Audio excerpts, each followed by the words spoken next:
उम्र के हर पड़ाव पर हजारों परेशानियां होती है। उम्र के हर पड़ाव पर हजारों परेशानियां होती है। वो कंधे दुखते बहुत हैं सर, जिन पे जिम्मेदारियां होती हैं।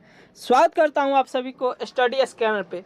चलिए आज चलते हैं 2 मिनट के शानदार क्लास में। चलते चलते आप इसको ख़त्म कीजिए। 2 मिनट, आपको 2 मिनट में बहुत कुछ मिल सकता है।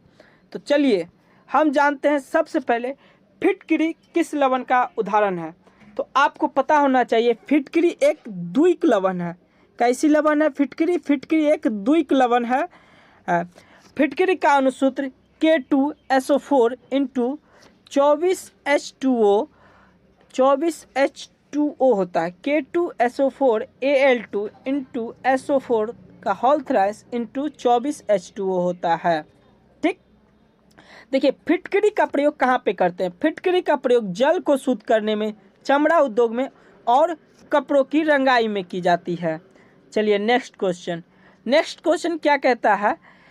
कोशिका विभाजन में वृद्धि किसकी उपस्थिति के कारण होती है? तो कोशिका विभाजन में वृद्धि साइटोकाइनिन की उपस्थिति के कारण होती है। कोशिका में विभाजन किसकी उपस्थिति के कारण होती है? साइटोकाइनिन के उपस्थिति के कारण। साइटोकाइनिन की खोज मिलर ने 1955 ईस्वी में किया था। साइटोकाइनिन का नामांकन किसने किया था? लिथाम ने किया था।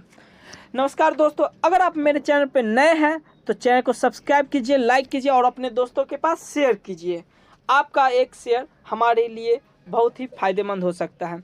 अब चलते हैं नेक्स्ट क्वेश्चन पे। नेक्स्ट क्वेश्चन क्या कहता है?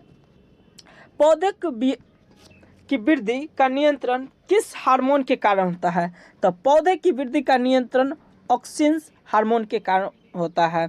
पौधे में ऑक्सिन हार्मोन की उपस्थिति के कारण ही पौधे वृद्धि कर पाते हैं। ऑक्सिन हार्मोन की खोज किसने किया था? डार्विन ने 1880 में किया था। आपको पता होना चाहिए पौधों को नियंत्रित करने वाला हार्मोन इसे ही कहा जाता है। फूल को खिलाने वाला भी हार्मोन इसे ही कहा जाता है। इसे फ्लोरिजेंस हार्मोन भी कहा जाता है। फ्लोरिजेंस।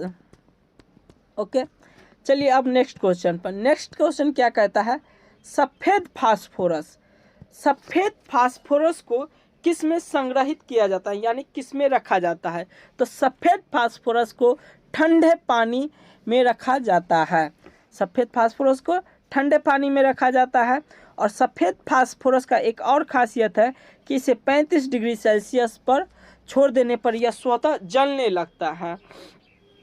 और सफ़ेद फास्फोरस को अगर आप प्रकाश की उपस्थिति में छोड़ देंगे तो ये धीरे धीरे पीला हो जाएगा।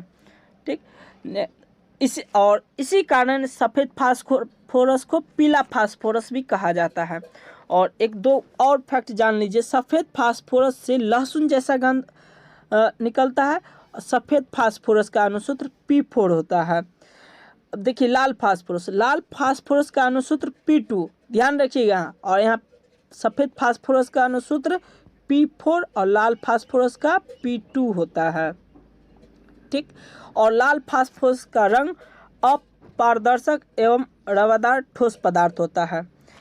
नेक्स्ट, किस ग्रह को नीला ग्रह कहा जाता है? अगर आप जानते हैं तो कमेंट में बताइए, नहीं तो ये रहा। पृथ्वी को नीला ग्रह कहा जाता है। जी हाँ, पृथ्वी को नीला ग्रह कहा जाता है। किस कारण नीला ग्रह कहा जाता है आप कमेंट में बताइए।